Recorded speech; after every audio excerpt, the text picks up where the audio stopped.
You're listening to the LSG Sports Network, the authority on Texas high school football.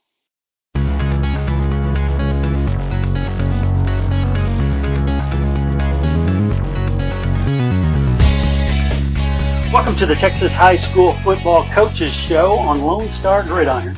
I'm Chris Daly, and it's my belief that the men that make up the fraternity of Texas high school football coaches are much more than a bunch of thick-necked guys with whistles. They do so much more than teach technique and the X's and O's of football. They take young boys and change them into young men of character. They get kids to believe in themselves, to trust others, and to put others ahead of themselves. Texas high school football coaches are unique in how they impact the lives of these athletes as well as the generations those kids touch. In this show, I sit down with a different Texas high school football coach each time and learn about them. Not their record, not their on-field accomplishments, but who they are and what they believe and what it means to be part of the greatest sport in the greatest state.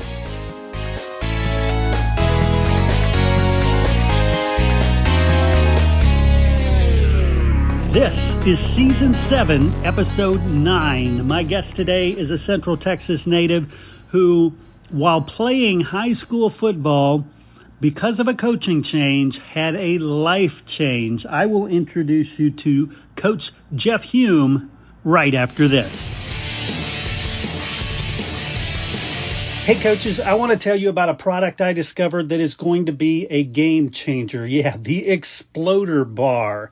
As coaches, you want to get your athletes as strong as possible without jeopardizing their speed and quickness. The Exploder does just that. I know it sounds like marketing hype, but if you're like me, the second you see this lifting tool in action, you will recognize just how brilliant it is. Triple extension lifts are the key to more powerful movements, and the Exploder Bar was designed to allow these exercises to be performed in a safe and effective manner. And it's a great way to condition core muscle groups and ligaments. Check it out at PremierAthleticSolutions.com. The Exploder Bar is built for athletes who are looking for speed, strength, and explosion. Again, that's PremierAthleticSolutions.com. All right, everybody, join me in welcoming Coach Jeff Hulme to the show. Coach, how are you doing today? I'm good. Glad to be here. Thanks for having me. Oh, you bet. So in this show, if you've heard any of them, you know we talk about basically everywhere you've been, but I like to start off with where you grew up. Tell me that story. Yeah. I'm a Georgetown Eagle. I grew up in Central Texas and moved there when I was in the end of my second grade year, and just, grew up there, and we lived on 3 acres. I mean, it was a great place to grow up, and we had a coaching change when I was in high school, which changed the trajectory of my life and what I wanted to do with my life. And so, when that happened, it was a big thing. And that change was Coach Art Briles coming and being my football coach for 2 years. And it made me want to get into, coaching and teaching. And it was a great thing. Excellent. And what positions did you play? I played tight end and linebacker when I was in high school. Excellent. And any football after high school? I did. I went to Texas Tech and played for Coach Dykes, and I was a tight end out there and had a great time. And it was one of those things where I got on the field for 4 years doing some special teams work as a long snapper, and then, I was eventually able to work my way in to get on the field as a tight end my junior and senior year. So, that was just a lot of fun. Made a lot of good friends, connections with the coaches out there. Coach Dykes put together an unbelievable coaching staff, and then those guys in turn helped me get into it. And I'm forever indebted to those guys that were out there. Nice. So talk to me about the transition from playing college ball to to coaching football. What was the first gig you had, and how'd you get that? Yeah, well, it was I was graduating from Texas Tech, and a graduate assistant at Tech by the name of Robert Ivy was going down to Sul Ross State University as a defense coordinator, and he asked me if I wanted to come be a GA down there, defensive line and offensive line.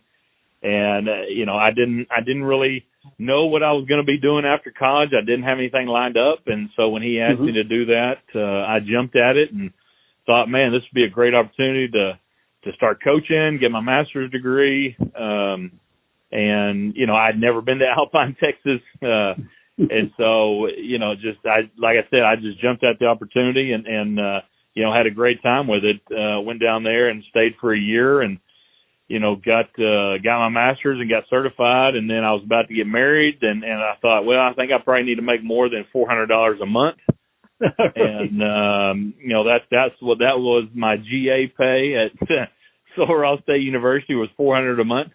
And I thought, well, I don't know if I can get married and live on $400 a month. So I left Sul Ross after 1 year and got into high school, and that was Bastrop, Texas. And at Bastrop High School, we were the Bears, and Les Johnson was the head coach, and tremendous head coach, and he took me in as a young coach, and I went from $400 a month to I think it was $22,000 a year. So that was a huge pay raise for me, So it was a good start.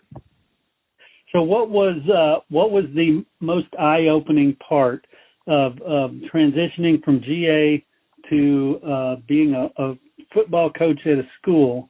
What was the biggest shock that you discovered? Whoa, this job isn't what I thought it was. Right. Well, I think as a player, and I had a coach at Tech tell me one time, and it didn't make a lot of sense to me until I got into coaching. But he told me, he said, Jeff, if every player would get out of playing for 1 year, go be a coach, and then go back to being a player, they would be a much better player. And I was sitting there going, okay, I don't know what you're talking about. I was a young, player. I knew everything right back then. And then when I became a coach, I remembered him saying that, and I was like, man, he is so right, because what you're trying to teach and coach a young person to do, they may not get it. They may not get it the first time you try to teach them, or even the second or third time. And so you get frustrated, they get frustrated, but it all boils down to, how are you teaching it? How are you coaching it? Are you doing everything, that you can to help them be successful? And as a coach, it all falls on you. And, because every player learns differently. And that's the trick to being a coach. You got to figure out, everybody's heard the saying, you got to find the right buttons to push, right? Well, I got to find the right buttons to push on this kid or that kid. Well, and that really is true, because everybody is so different, and everybody is some kids you can be really hard on, and they don't get their feelings hurt. Other kids, if you get on them too much, then they go into a shell and they can't react and they can't relate to anything. So you've got to figure out, hey, I can be a little harder on this kid, but I got to put my arm around them and whisper to them, what I need them to do. And as a young coach, I didn't realize that. And then I also didn't realize how much teaching was involved in being a high school coach. And what I mean by that, I mean in the classroom. Yeah. When I went to Bastrop, I taught 5 English classes, and I coached football and I coached track. And those 5 English classes, it was as hard on teaching English as it was coaching football for Les Johnson. I'm telling you what. And Les was one of those old school grinders where we were up there till midnight, 1 o'clock in the morning on Sundays, getting the game plan in. And I was just as much concerned, how in the heck am I going to teach Julius Caesar to a bunch of 10th graders, as I was trying to figure out how are we going to beat the Lockhart Lions when the Bastrop Bears line up, Nice. And what was your coaching responsibility there at Bastrop? Well, I was the varsity receivers and tight ends coach. I coached track and field in the spring, and I was also the JV offensive coordinator. I traveled with the JV the JV football team and called the offense. And then on Friday nights, I was in charge of the receivers and tight ends. And I coached track in the spring, and I taught 5 classes of sophomore English. Nice. And if you could, let's go stop by stop, each position you've held up to today. Okay. Well, after Bastrop, like I said, we got married. All right, my wife and I got married, tied the knot, and was there in Bastrop for 2 years. And Coach Johnson retired, and so when I left Bastrop, we moved over to the Houston area in Sugar Land, and Clements High School in Fort Bend ISD. Worked for a guy named Ken Herring, who's an old Odessa Permian coach, and so a lot of the stuff that I learned from Coach Herring was Permian based stuff, off-season football and mainly a lot of defensive stuff, what we do, which I still do today, 30 years later. And for Coach Herring, I coached the tight ends and defensive ends. We coached both sides of the ball, and receivers as well. And then I taught 4 classes of freshman English. And so, and then my spring sport that year was baseball. And so I did football and baseball and taught English at Clements High School. And so, and then Coach Herring, like coaches do, like head coaches do, he got a different job in Kingwood. And he asked me to go with him. And we did. My wife, we were excited about making the move up there. And so we went to Kingwood, and we were at Kingwood for 8 years. And that's when I first became a coordinator. Coach Herring made me the off-season coordinator is what he called it, and because he called the offense and he was hiring a defensive coordinator, and so I got to have a coordinator's schedule, which really all that means is I got an extra period off, which is big, and but I still taught English, and then I transitioned into teaching speech. And being a coordinator also meant that I didn't have to coach a second sport. So when I was at Kingwood, all I had to worry about was coaching football and off season and stuff like that. And then throughout those 8 years, I moved into the defense coordinator's role when our defense coordinator, Bobby Cotton, left to become a head coach. And so I became defense coordinator, which helped me get to a head coaching job 8 years later. So, so from there, that's 11 years as an assistant coach. And I got my first head job back down in Fort Bend, down at Clements High School, where I'd been previously as an assistant.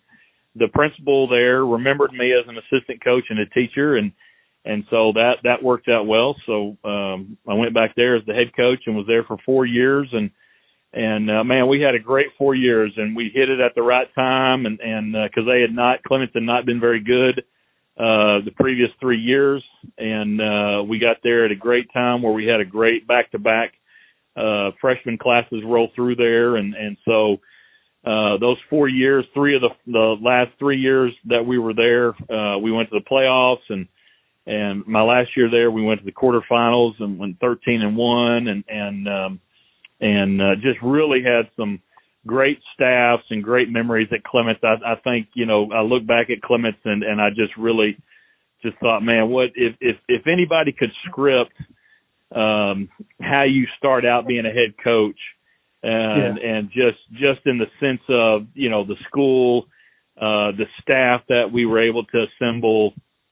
And then you looked at our record over those 4 years. We went 5-5, 7-4, 8-3, and then 13-1.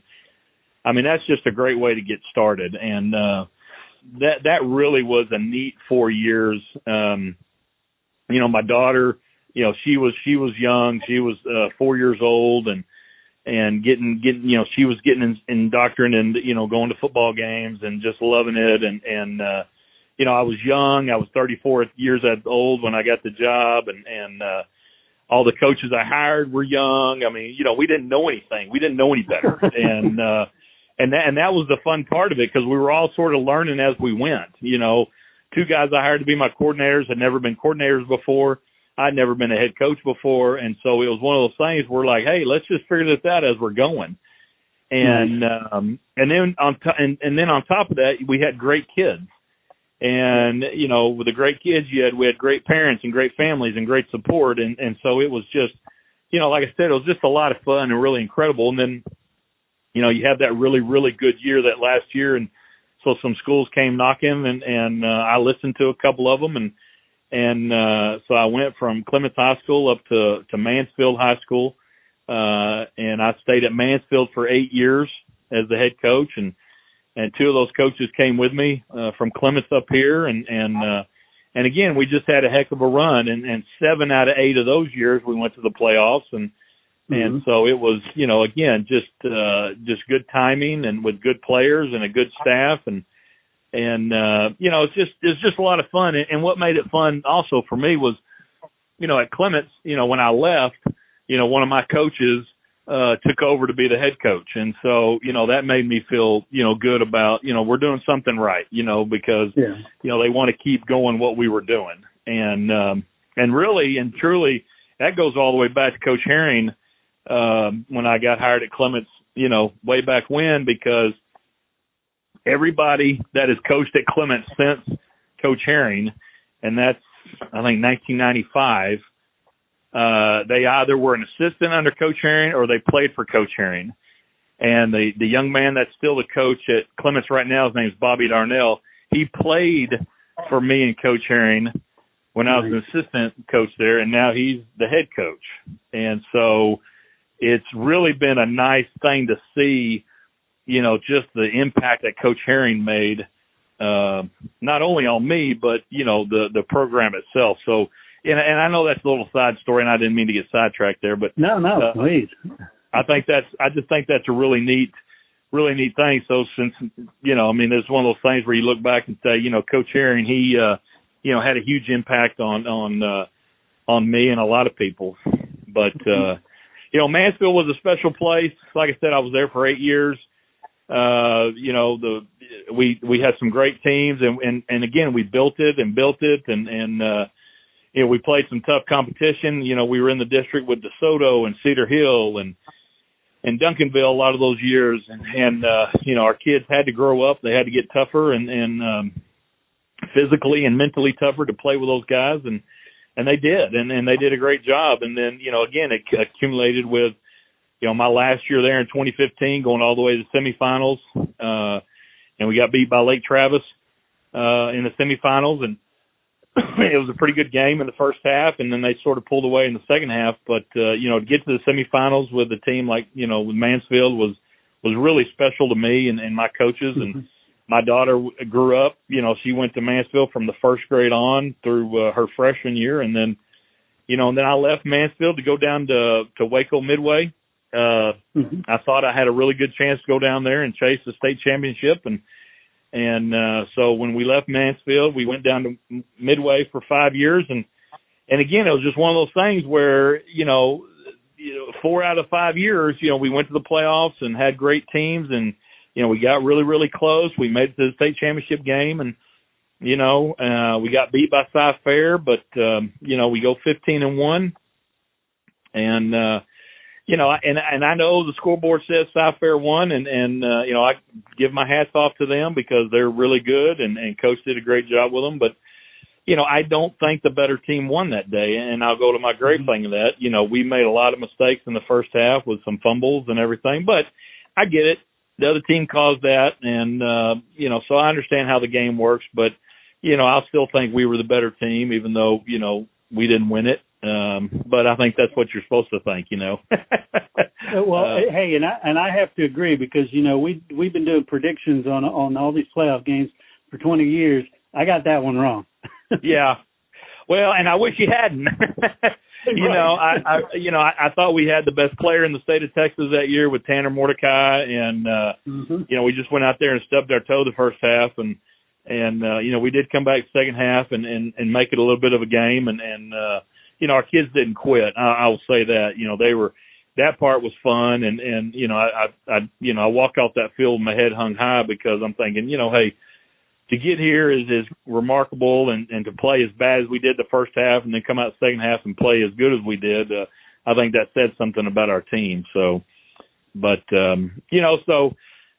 just Midway for 5 years, and then, that last year we didn't make the playoffs, and I mean, like it is in coaching, I think Bum Phillips said that, there's two coaches out there, coaches that have been fired and the coaches that are going to get fired. And, I could read the writing on the wall, that my time was coming to an end there at Midway. And I just remember telling my wife, I said, it's easier to find a job when you don't need to find a job. Yep. And, so that's why, that's one of the things when I came up to Legacy, I was looking around because I knew I probably had about one more year left in me at Midway, and then they were probably going to make a change. And I mean, that's just the way it goes. And I understand that. I've been in this a long time. And so when I had the opportunity to come up here at Legacy, and Philip O'Neill being the AD, we had crossed paths a couple different times. And him and I talked, and, I thought it was a good situation. And it's a great school. I love Legacy. It's a great school. And we got some work to do. We haven't been in the playoffs. I've just finished my second year. We're working on year 3. And so we got some work to do. But the kids work hard. The parents are great. So, I couldn't ask for a better spot right now. I love that. And you've kind of got a unique situation. A lot of coaches move around, but they tend to stay in that part of the state. You've been Central Texas, you've been in DFW, you've been in Houston, you've been in West Texas, you've been everywhere. Talk about what's similar and what's different about some of those areas. Yeah, that's a good point. I can tell you this: when growing up in Central Texas, I never thought I'd live in Houston. Mm-hmm. And I ended up living in Houston 14 years. Yeah. You go, wow, and then I was like, well, I'm never going to live in the Metroplex. Well, I've lived in the Metroplex now for 11 years. And so it's just, and then I go back to Central Texas for 5 years in Waco, and I did 1 year at Alpine, and here's the thing that I can tell you about all, really the three places, Houston, Dallas, and Waco, is, kids are kids. Kids are, they want to be coached hard. They want to be loved on. They want you to put your arm around them. So really and truly, that doesn't matter where you're at. But some of the differences are the amount of teams in a certain area that are really, really good compared to other areas, like and I'm not trying to be I'm not trying to make anybody upset by saying this, but there's more good teams here in the DFW area. There's teams up here that are good that don't make the playoffs, and so the quality, the caliber of teams that you play up here in the DFW, I think is a little bit better than Houston, and quite a bit better than the Waco area teams. And I think that a good point to that would be last year. You see the Harker Heights team out of Killeen had a really good year. Jerry Edwards, he was an assistant coach of mine for 10 years. He goes down to Harker Heights and has a great year, and they go 12-1, 13-1, and they're playing DeSoto in the quarters, and DeSoto comes out there and rocks their world, and so it's one of those things where Harker Heights, as good as they were, was not ready. They were not at the level at DeSoto, and that's not to put down. Again, that's not to put down Harker Heights or their what they had done, but DeSoto was just a notch above. Yeah. And so, in Houston, you can call out about 5 or 6 teams that I think are at an elite level. From your Katy to your North Shore to your Klein Collins to the Woodlands, the Cy-Fairs, and so. And those are all really good programs. And then the Dallas area, I just think there's double that. I think you call out about 10 or 12 programs that are really, really good. So the level of competition up in the DFW, I think it's just a little bit above, everybody else in the state. Got it. And you've been involved in offense and in defense. They say defense wins championships, offense wins fans. What's your preference? Hey, I want to talk about one of our sponsors, Ready Sports Drink. Football star Aaron Donald always brings something extra to his all-pro performances. Ready Sports Drink. It's science in a bottle. Ready Sports Drink features premium hydration with 3 dominant electrolytes, not just 1 or 2. Ready Sports Drink. Complete hydration with extra energy from super fruits and B vitamins. All this with 0 added sugar and great tasting flavors. Ready Sports Drink, the future of sports drinks. And Aaron Donald's hydration edge every time he sets foot on the field. Ready Sports Drink, now on sale at your local Dollar Tree. You've been involved in offense and in defense. They say defense wins championships, offense wins fans. What's your preference? Well, I lean toward the defense. I was brought up more as a defensive coach. Obviously you got to score points to win. But I tend to lean toward if you've got a really good defense, then you're going to be in every game.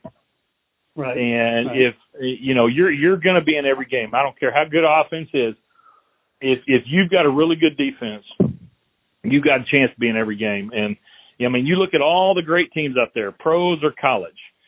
Yeah. I don't care how many points they're scoring. They usually have a really good defense. And that's what gives them the opportunity to score a lot of those points. You go look at the Belichick years. He's a defensive guy.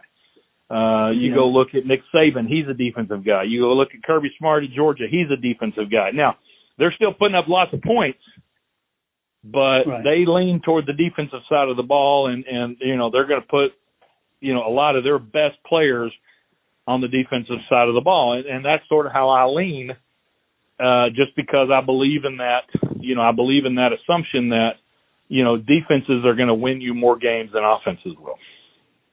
Yeah. Just ask 83 Dangerfield, right? Exactly. Now, and I know there's exceptions to everything, and I get that. I totally do. You look at the great, the South Lake teams, the great teams from Westlake, and how many points they're scoring and this and that. And, and not going to take anything away from that because they're absolutely right. But I think if you also go back and look at those teams, their defenses were really, really good. Yeah, it's like 09 Katy. A lot of people talking about the offense, but that defense had like 9-10 shutouts. Exactly. And, and you talk about, the offense scored this many points. Well, where did the offense start with the ball? Right. Like if the defense holds them to a 3-and-out punt and they're punting from their end zone, they're probably going to get the ball at midfield. And you go back and look at all these analytics. That's the big thing nowadays, right? Analytics. Yep. Well, if you get the ball on the 50, what's it say about how often you're going to score? Well, it's a lot higher than if you start the ball on the 20. That's just, they say that's analytics now. To me, that's common sense. If I have the choice to start at the 50 or the 20, well, I'm going to start at the 50, because, you've got less to go. And if you've got a kicker, you've got even far less to go because now you're assuring yourself, hey, we're at least going to get some kind of points out of this. Right. So let's shift gears and talk about coaching itself. Now that, you've been in the big chair now for a while, your focus is on hiring young coaches. What changes have you seen in that landscape? Well, that's a good question. And, that's a topic, we could talk about for a long time because, it has changed in a sense. Like I said, I'm about to start my 20th year as a head coach. 11 years before that, I was an assistant coach, and I started interviewing for head coaching jobs after year 9. Yeah. I didn't get them. It took me 2 years of interviewing to get a head job, and a lot of that was due to the fact that I knew the principal, and the principal, I'd been an assistant at that place, and you know, so you gotta, if you're one of those assistant coaches out there looking for a head job, a lot of it has to do with timing, and a lot of it has to do with, you know, who do you know, who have you worked for in the past that can help you, that can give you a leg up, because it's hard to get a head job. It really is, and it's, you know, it's just one of those things where you've got to be willing to move. Which, you know, I've done. And if you're not, then that's great. I'm not saying you can't get a head job somewhere where you're at. If you don't want to move, your wife's like, nope, we're not moving. You know, this is where I've grown up, and that's awesome. You know, and, you know, I sometimes think, well, you know, should I have done something like that for my daughter?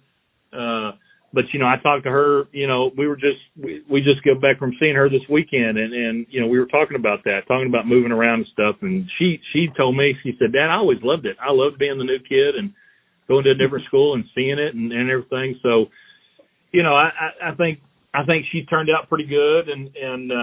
But I think one of the things that I look for in an assistant coach is, number one, their willingness to work, their willingness to do, you know, stuff outside of what their duties actually call them to do. You know, if I hire a young coach to be a JV football coach and a you know, freshman baseball coach, you know, I want them to do more than just being a JV football coach and a freshman baseball coach. Well, and somebody says, what do you mean by that? Well, what I mean is, you know, don't wait for me to tell you to do something. If you see something that needs to be done, if you see an area, let's say, you know, the equipment room, you know, let's say the equipment room needs to be picked up and organized. Let's say, you know, got out of disarray. Well, hey, take it upon yourself and go do that. Don't wait for me to walk in there and say, hey, man, we got to clean up this equipment room. You know, do your job in the classroom. You know, 90% of our paycheck comes from being a teacher as an assistant coach. And so, you know, you better do your job in the classroom. The principal better not call me and say, hey, you got to get on coach because he's not taking care of his business in the classroom. You know, there's nothing worse than an assistant coach not being a good teacher, because, you know, we've already got the, you know, reputation out there that coaches aren't good teachers. You know, people watch movies and they see TV shows where all the coaches do is they sit down, put their feet up on their desk, or they put in movies or do whatever. But in reality, I would be willing to bet that most of the best teachers out there are your coaches, and because they know how to deal with different personalities, and they know how to do, number one, classroom management. And so, but you don't hear about that because the reputation that go coaches, all they do is teach PE or history. Right. I'm about to hire my 5th math teacher coach. And so I'm about to have 5 coaches on my staff that teach math. And, you know, that's a little unheard of. And so it's, you know, one of those things where I really want these young coaches that are coming up to work hard and make yourself invaluable to me. Don't expect me to promote you just to promote you. You know, I want to promote from within, but I also got to see you work from within. And some of these young coaches are like, well, I'm ready to be a coordinator. You know, I did this and I came out of, you know, such and such. I'm ready to be a coordinator. And I'm like, no, you're not ready to be a coordinator, you know? And so, you know, you got to put in some time and go at it that way. I mean, I think that's just, you know, and I know that doesn't jive with this younger generation right now, you know, but, you know, that's the real world. You know, and the real world says you got to work hard and get after it a little bit. Right on, right on. Now you mentioned Coach Herring, Coach Briles, Coach Dykes. You ran through some pretty big names, influential names. If you could, pull out a couple of them and maybe a specific thing that you learned from each. Well, Coach Dykes, I'll just start with, you know, Coach Dykes and just the way Coach Dykes treated people. I mean, it was just first class. I mean, he was just a first class man, number one. Yeah. and he was a first-class coach. I remember, you know, no player ever likes to be called in the coach's office. You know, you're like, oh my gosh, what did I do? It's like being called down to the principal, right? You're walking down the hallway going, okay, what did I do? Why am I going to the principal? But Coach Dykes would bring you in for good things. And, he'd just call you in because he wanted to tell you how happy he was or how proud he was of you. You know, hey, I saw you did this in the class, you know, I saw your GPA and, you know, I just wanted to tell you one-on-one, man-to-man, you know, how proud I am of you. You know, hey, great job this week. You got player of the week. Hey, Jeff, you got special teams player of the week this week. Hey, I'm proud of you. Keep doing a good job. And that, you know, that's a little thing, but it's also a very personal thing. And, he was just very good at that. Now, could Coach Dykes get upset and mad? Of course. All of them did. But in the same token, I got no problem with a coach getting mad at me if he's also going to be the same guy that's going to put his arm around me and tell me how much he loves me and how proud he is of me, you know. So Coach Dykes was phenomenal at that. And then Coach Browse, you know, he changed my life in the sense of, you know, he came in, he was a young coach at the time, and the coach we had before that he was a good coach, but he was old school in the sense of it wasn't a lot of fun. And Coach Browse came in and he made football fun. And we weren't very good. Georgetown was not very good at the time. I'm not going to sit there and say that we were like Stephenville when Coach Browse went to Stephenville, because we were not. But in the same token, it was still fun. I just remember watching him in practice and how much fun he had in practice with us as players. And I just remember going home and telling my dad, man, I this is something I want to do. And, you know, my dad was excited because, you know, I mean, you know, I got fired up about it. And, but just watching how he, you know, just how much fun he made football and, you know, he was, you know, he related to the kids, you know, and it was just, you know, and then on top of all that, you know, throughout all this stuff, you know, whether it's stuff he's going through or stuff I was going through, you know, him and I still keep in touch, you know, 30 plus years later. I could text him right now and he'd text me back.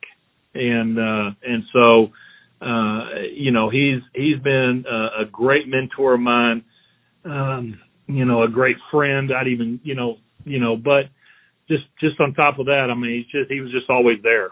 And, you know, and then Coach Herring, you know, I saved him for last because I probably learned the most from him in regards to football, just the X's and the O's.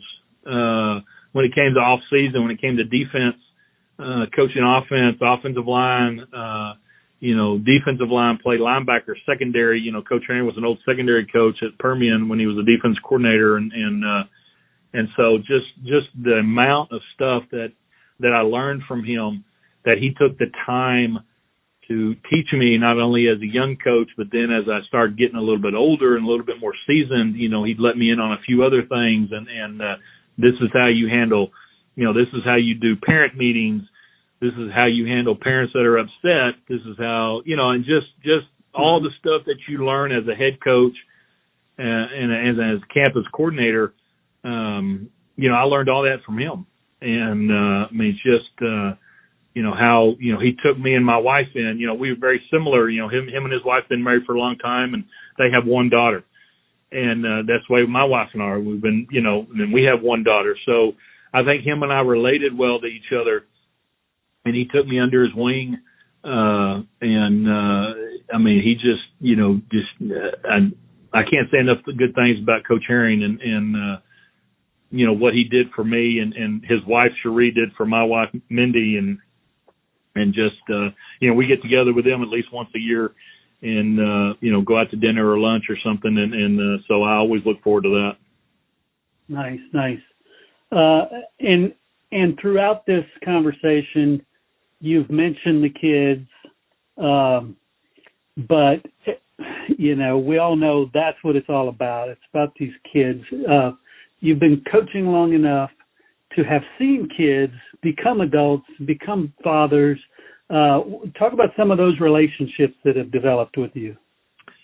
I mean, that's like you said, that's why we're in this business, right? And I mean, just the impact that we have on these young people. And I'm going to tell you this, there's nothing better, for people out there listening, there's nothing better if you played for a coach and that coach touched your life. There's nothing better that a coach likes than for a former player to reach out to him.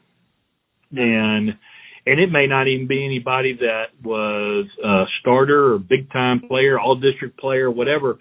It just, reach out to your coach and say, hey, coach, I appreciate you. I remember this and the story. And when I got to Legacy 2 years ago, I had one of my former players reach out to me from Kingwood. And I was never a head coach at Kingwood. I was just an assistant coach at Kingwood. And he reached out to me and he said, hey, coach, I saw, where you're at Legacy. I've kept up with you. My son's about to be in middle school football. I just wanted to tell you, just how much you meant to me. And so I'm sitting there reading this email and I'm getting tears in my eyes because I'm like, oh my gosh, it's been however many years and this young man is in his mid-30s now and he's got a kid about to be in middle school football. And he took the time to reach out to his old coach and just thank him. I mean, that was it. And just a simple thank you. And it just meant the world to me. And, I could talk about every place I've been and there's one or two players that have stuck out of my mind at each one of those places just because of the relationship we built. Throughout that, there's several players that have played for me that have gone on to coach for me. I've had several players coach for me that have moved on to coordinators roles or to, one's a strength and conditioning coach now. And, just the amount of time that you spend with them as a player and then they come coach with you and you spend more time with them and you see them married and with kids and, I think, one of the things I like to tell my guys is, when I get invited to your weddings, or you tell me about the birth of your child, that's when I can look back and say, okay, I did an okay job there. Right on. I did a pretty good job as a coach, because I coached them. I taught them more than just the game of football. And, I taught them about life and the ups and downs of life and hard work and perseverance and teamwork. When you're married, you're in a team, you and your wife, that's the ultimate team.